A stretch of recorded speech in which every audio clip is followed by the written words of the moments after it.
Hello students, हमारी आज की वर्कशीट बल तथा गति के नियम चैप्टर की रिवीजन पर आधारित है। जितना भी आप अभी तक कर चुके हैं, आज की वर्कशीट में हम उसको रिवाइज करेंगे। तो पहली टर्म जो आपने इस चैप्टर में की थी वो थी बल। बल कहते किसे हैं?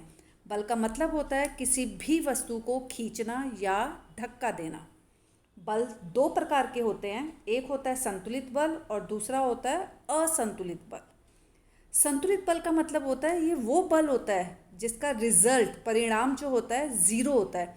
जब किसी वस्तु पर संतुलित बल लगाया जाता है तो वो गति नहीं करती। इसी प्रकार से असंतुलित बल वो बल होते हैं जब एक वस्तु पर लगाया जाता है तो वस्तु गति करती है। मान लीजिए कोई भारी सा बॉक्स है, आप उसको धक्का दे रहे हैं और वो गति नहीं कर रहा है, क्योंकि उस बॉक्स पे दो तरीके के बल लग रहे हैं। एक बल है जो आप लगा रहे हैं और दूसरा बल है घर्षण बल, जिसकी दिशा आपके बल के विपरीत है, उल्टी है। ठीक है, तो घर्षण बल होता है एक वस्तु और सतह के बीच का बल। घर्षण बल हमेशा गति के विपरीत होता है। जब एक वस्तु पर बल लगाया जाता है और अगर वो घर्षण बल से कम है या बराबर है तो वो वस्तु जो है गति नहीं करती। उस बल को कहा जाता है संतुलित बल। और अगर आप बल जो है बहुत ज़ोर से बॉक्स को धक्का दे रहे हैं और वो बॉक्स हिल जाता है, इसका मतलब ये है कि आपने जो बल लगाया है वो घर्षण बल से अधिक लगाया है, तो उस बल को कहा जाता है असंतुलित बल। जैसे आपने देखा होगा रस्साकशी के खेल में दो टीम्स होती हैं, दोनों रस्से को खींचती हैं। जो टीम रस्सा खींच लेती है वो टीम जीत जाती है। मतलब जब तक एक टीम दूसरी टीम से अधिक बल नहीं लगाएगी वो जीतेगी नहीं, तब तक रस्से में गति नहीं होगी। ठीक है, तो आप यहाँ पर आगे और देखिए, इसकी एक टर्म जो है, इसके बाद हमने किया था कि गति के नियम।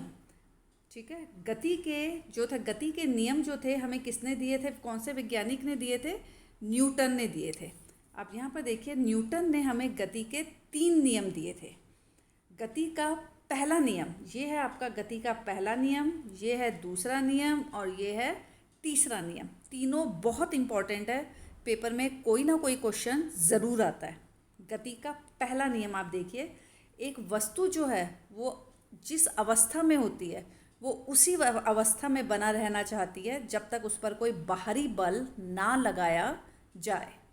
एक वस्तु अगर आराम अवस्था में है तो आराम में ही रहना चाहेगी, गति में है तो गति में ही रहना चाहेगी जब तक उस पर कोई बाहरी बल ना लगाया जाए।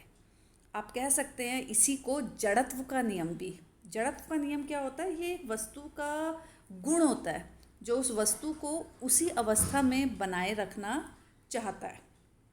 आप यहाँ पर देखिए, एक वस्तु जिसका द्रव्यमान अधिक होता है, इसका मतलब ये होता है कि उसका जड़त्व अधिक है। आपके पास एक बॉल है आप समझ लीजिए, और एक आपके पास बहुत हैवी सा जो है शॉर्ट पुट है, लोहे की बॉल होती है वो।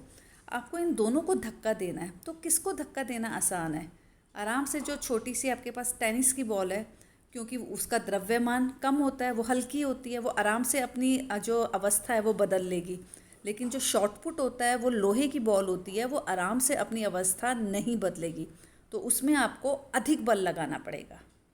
और इसका एक और बेस्ट उदाहरण है कि आप जब एक बस में बैठे हुए हैं, एक बस चल रही है, जैसे ही बस अचानक रुकती है आप आगे की तरफ आ जाते हैं, क्योंकि जब बस चल रही थी उस समय आप भी गतिमान थे और अब आप उसी अवस्था में बना रहना चाहते थे।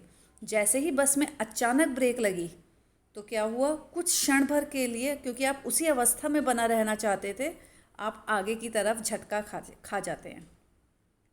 ऐसे ही अगर बस एक रुकी हुई है और अचानक चलने लगती है तो आप पीछे की तरफ झटका खा जाते हैं, सिर्फ जड़त्व के नियम के कारण। अब सेकंड देखिए, ये है आपका गति का दूसरा नियम।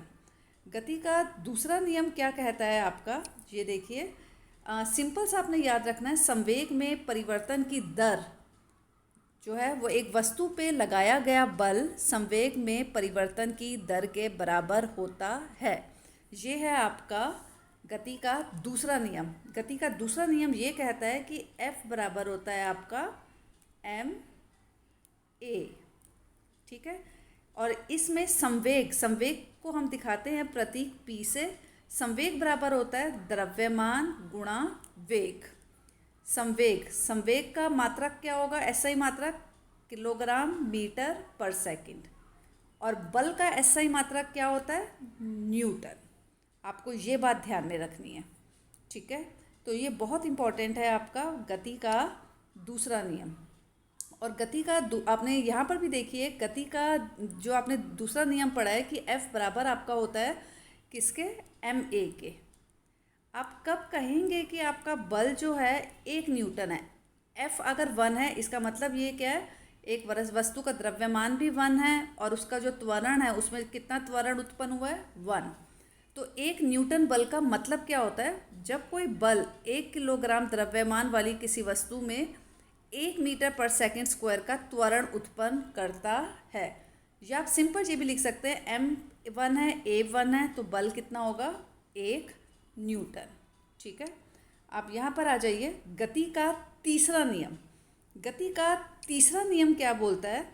जब एक वस्तु दूसरी वस्तु पर बल लगाती है तो दूसरी वस्तु भी पलटकर पहली वस्तु पर बल लगाती है, लेकिन विपरीत दिशा में। जो बल पहली वस्तु लगाती है उसे क्रिया कहा जाता है, और जो बल दूसरी वस्तु लगाती है उसको प्रतिक्रिया कहा जाता है, ठीक है।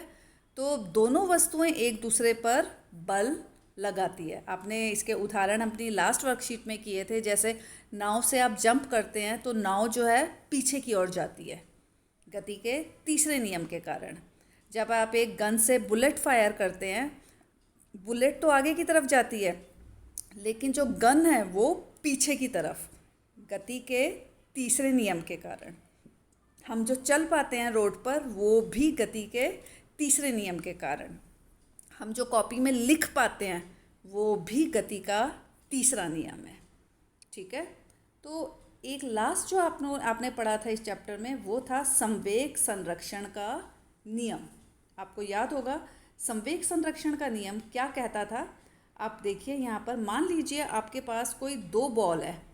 ये देखिए, ये 2 बॉल हैं, एक का द्रव्यमान ma है, दूसरे का द्रव्यमान mb है। जब ये दोनों बॉल आपस में टकराई, या दूसरी फिगर में देखिए ये दोनों आपस में क्या हो गई हैं? टकराई हैं। टकराने के बाद अब देखिए, अब इसका वेग हो गया va और इसका वेग हो गया vb। तो संवेग संरक्षण का नियम क्या कहता है? वो ये कहता है कि 2 वस्तुओं टकराने से पहले उनका जो संवेग का जोड़ था, टकराने के बाद भी वो संवेग का जोड़ जो है वो बराबर समान रहेगा, संरक्षित रहेगा।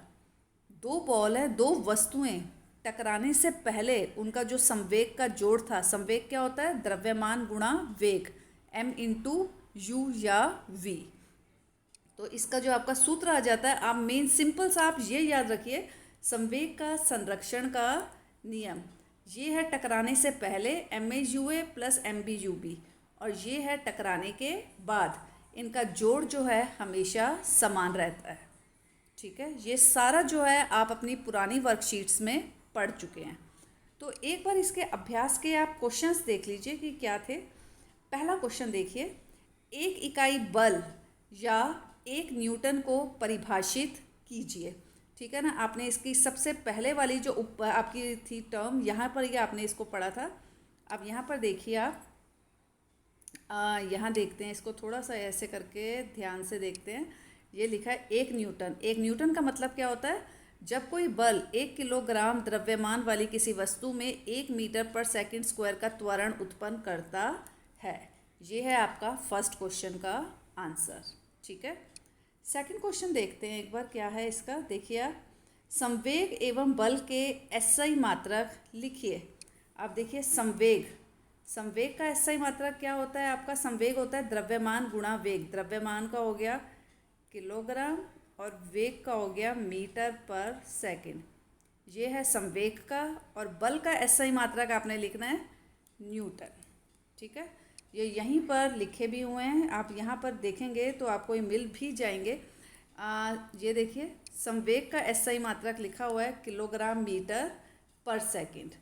और आप यहाँ पर ऊपर देखेंगे तो आपको यहाँ पर बल का एसआई मात्रक मिल जाएगा। बल का जो आपका बल है उसका एसआई मात्रक है न्यूटन। ठीक है, नेक्स्ट क्वेश्चन आप देखिए एक बार। गति के गति के तीनों नियम लिखिए। ये गति के तीनों नियम, यहाँ पर आपके तीनों नियम लिखे हुए हैं। आप यहाँ पर देखिए एक बार। ये है गति का पहला नियम। आप हेडिंग डालेंगे गति का पहला नियम, इस बॉक्स का सारा लिखेंगे, साथ में जड़त्व भी लिखेंगे। इसके बाद ये लिखेंगे आप ये गति का दूसरा नियम, और यहाँ लिखेंगे गति का तीसरा नियम। आपने ऊपर हेडिंग पहला नियम, फिर दूसरा, फिर तीसरा, ऐसे करके ये कॉपी में करना है। नेक्स्ट देखिए आप एक बार, गति के दूसरे नियम के कोई 2 अनुप्रयोग लिखिए। ये आपने अपनी पिछली वर्कशीट में गति के जो दूसरा नियम था उसके अनुप्रयोग किए थे। ये 4 लिखे हुए हैं, आप इनमें से कोई भी 2 लिख सकते हैं। कि जब आप लंबी कूद मारते हैं तो उसमें बालू या कुशन पर जो कूदते हैं वो गति के दूसरा नियम के कारण है। कराटे वाला जो होता है वो बहुत स्लैब पर झटके से मारता है, तोड़ देता है, वो भी गति का दूसरा नियम है। जितना कम समय लगेगा झटके से तोड़ने में, समय वेग में जो परिवर्तन है वो कम समय लेगा, तो उससे क्या होगा, बल अधिक लगेगा। ऐसे ही क्रिकेट खिलाड़ी जो है क्या करता है, इसमें गेंद को लपकने के लिए हाथ पीछे कर लेता है, जिससे समय जो है वो अधिक लगे। समय जितना अधिक लगेगा बल उतना कम लगेगा। ठीक है, तो इनमें से आपको कोई भी 2 ये 4 लिखे हैं, इनमें से आप कोई भी 2 लिख लीजिए।